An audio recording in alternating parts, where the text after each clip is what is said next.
Bonjour, la procédure d'aujourd'hui vise à vous expliquer comment télécharger FileZilla sur votre ordinateur pour vous permettre d'avoir accès à vos fichiers au Cégep sur votre session. Dans le fond, la procédure va être mise en pièce jointe avec cette vidéo-là. Donc, s'il vous plaît, vous y référez pour faciliter le processus. Je vais juste vous accompagner au fil des étapes. De mon côté, l'installation a déjà été faite. Ça va être plus facile pour moi de vous expliquer comment ça fonctionne. Donc, tout d'abord, la première chose que vous devez faire à l'étape numéro 1, c'est de cliquer sur le lien qui est ici. Ça va vous acheminer vers le site de FileZilla. Et après, vous avez plusieurs options de téléchargement qui existent pour le fichier d'exécution. Vous devez juste vous assurer d'avoir la bonne version, que ce soit Windows 64 bits, Windows 32 bits, Linux 64 bits, Mac, etc. Donc, ce que vous devez faire pour déterminer si vous êtes en 64 bits ou en 32 bits, c'est que vous devez vous rendre ici. Vous écrivez panneau de configuration dans la barre de recherche. Et puis, vous vous rendez ici, le paniquez pas si vos icônes ne sont pas organisées de cette façon-là. Plus dans ce genre-là, mettons, vous allez dans l'onglet déroulant, puis vous cochez petite icône. Ça devrait les organiser de cette façon-là. Vous cliquez sur Système, et puis là, vous allez voir ici, là, ça va être écrit type du système d'exploitation 64 bits. Donc, dans notre cas, c'est du 64 bits. On va procéder en conséquence. On peut fermer ça ici. Donc, 64 bits, on clique dessus, le fichier d'exécution. Là, moi, je n'exécuterai pas le fichier parce que je l'ai déjà téléchargé sur mon ordinateur. Fait qu'on va retourner à la procédure. Comme ça, on va pouvoir y aller étape par étape. Donc, vous exécutez le fichier. Ensuite, vous acceptez les termes et les conditions. Vous cliquez sur la pastille Anyone on this computer, Next. Desktop icon, tu sais ce que ça va faire, c'est que ça va créer un raccourci sur votre bureau, ce qui est très utile. Faites Next. Vous acheminez le fichier à la destination de votre choix. Faites Next. Ça, c'est déjà mis par défaut. Vous faites Install, vous faites Finish. Start FileZilla Now, normalement, ça devrait faire en sorte que le programme va s'ouvrir tout de suite. Si c'est pas le cas, allez voir dans vos téléchargements, allez voir l'emplacement que vous avez sélectionné, recherchez-le ici dans la barre de recherche. Une de ces façons-là devrait vous permettre de retrouver l'application.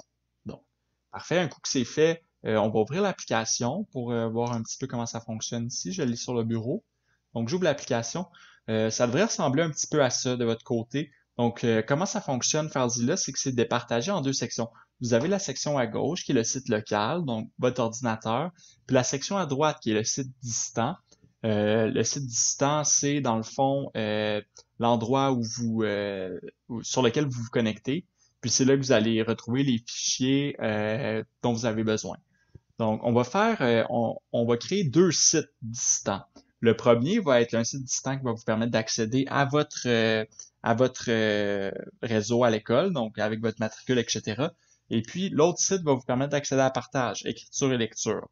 Donc, on va commencer par créer le site dans le gestionnaire de site pour votre session à vous. Donc, ouvrir le gestionnaire de site, on clique là-dessus, comme c'est mentionné dans la procédure. Là, comme vous pouvez voir, moi, mes sites sont déjà créés. Cale mes documents, cale partage. Là, ce que vous allez faire, comme la procédure le dit, vous allez aller pour créer votre site, vous faites nouveau site.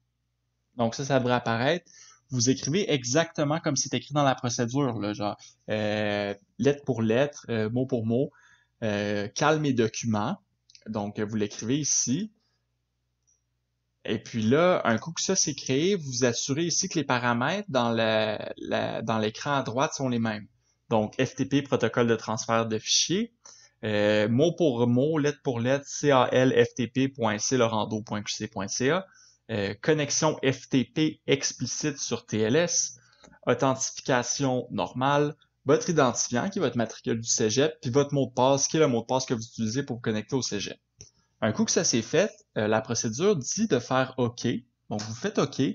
Vous retournez ici dans le gestionnaire des sites. Vous vous assurez d'être sur la procédure le site que vous venez de créer, donc sur mes documents. Vous allez dans Avancer. Et puis là, la seule affaire que vous avez à rentrer, c'est dans la section Dossier distant par défaut. Donc ça va vous acheminer sur votre session à vous. Il faut écrire /E suivi de votre numéro d'identifiant. Il y a une petite erreur dans la procédure. Faut pas vous fier à ce qui est écrit dans la procédure. Dans le fond, je vais vous montrer là ici. On va y aller, on va voir cette erreur-là. Elle se trouve un petit peu plus haut ici. Juste là, vous voyez, ici, il n'y a pas de barre oblique devant le E. Il faut vraiment s'assurer qu'il y a une barre oblique devant le E. Donc, un coup que ça c'est fait, on était dans avancé ici. Vous faites connexion. Là, comme vous pouvez le voir, moi, directement dans la section site distant, mes trucs sont apparus sur le côté. Donc, mais vous, ça sera pas votre cas. Il y a une étape intermédiaire qui va se produire. Ce qui va arriver de votre côté à vous, c'est que quand vous allez cliquer sur connexion, après avoir réglé les paramètres avancés, vous allez avoir cette fenêtre-là qui va apparaître. Donc, tout ce que vous devez faire, c'est cocher la case, toujours faire confiance à ce certificat lors des prochaines sessions, et faire OK. À ce moment-là, le message réapparaîtra plus, puis ça va se connecter automatiquement comme ça vient de le faire pour moi. À partir du moment où vous êtes sur votre site distant, donc sur votre session, vous pouvez vraiment, là, comme si vous étiez au cégep, là, avoir accès à vos documents. Donc, hiver 2020, j'aurai accès à mon ESP ici. Et puis là, par exemple, dans mes plans, là, j'ai téléchargé le plan de mon ESP. Donc, ce que vous devez faire pour le télécharger, vous faites, par exemple, je vais le faire une nouvelle fois avec vous pour que vous puissiez voir. Vous faites clic droit sur le document en question. Vous faites télécharger. Là, on le voit ici, il y a des affaires qui se passent. Transfert de fichiers réussi, transféré en 1 seconde. Donc, c'est le dossier sanitaire DWG. Il devrait se trouver sur mon ordinateur. On va aller voir. Donc, sanitaire DWG, on le voit, il est ici. Donc, on va l'ouvrir pour voir. Ouvrir. OK. On le voit là, il est ici. Comme vous pouvez le voir. Donc, ça a fonctionné. Donc, c'est vraiment facile là, si vous voulez transférer vos dessins, vos fichiers, etc. C'est de la façon dont on procède. Là, ce qu'on va faire, dans le fond, c'est que je vais faire la même procédure, mais pour partage. Donc, c'est vraiment la même chose.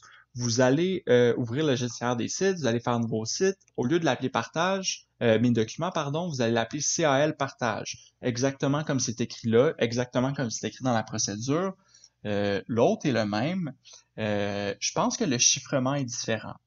Donc, vous devez vous assurer d'avoir le même chiffrement que celui dans la procédure, le même protocole, type d'authentification normale, ça c'est par défaut, votre identifiant, votre mot de passe, vous faites OK, vous revenez sur le site que vous venez de créer, vous allez dans le paramètre avancé, puis là, au lieu d'être dossier distant par défaut, être /E, partage, ça va être partage avec un P majuscule, suivi d'une barre oblique. Comme vous pouvez le voir dans la procédure qui est ici. Partage, barre oblique. Donc, c'est fait, vous faites connexion, le même message devrait apparaître. Vous cochez la case, vous faites OK. Et puis là, ce qu'on va faire, dans le fond, c'est que on va se connecter au niveau du site distant, mais cette fois-là, on va se connecter sur partage. Donc, on va on ouvre le gestionnaire des sites, CAL partage, connexion. Puis là, vous cliquez la pastille, vous cochez la pastille interrompre la connexion précédente et se connecter dans l'onglet actuel. Ce que ça va faire, c'est que ça va, en bon français, booter le site distant de votre session à vous pour le remplacer par partage. Un coup que vous êtes partage, vous avez accès à la lecture, à l'écriture, vous pouvez télécharger les dossiers comme je vous ai montré.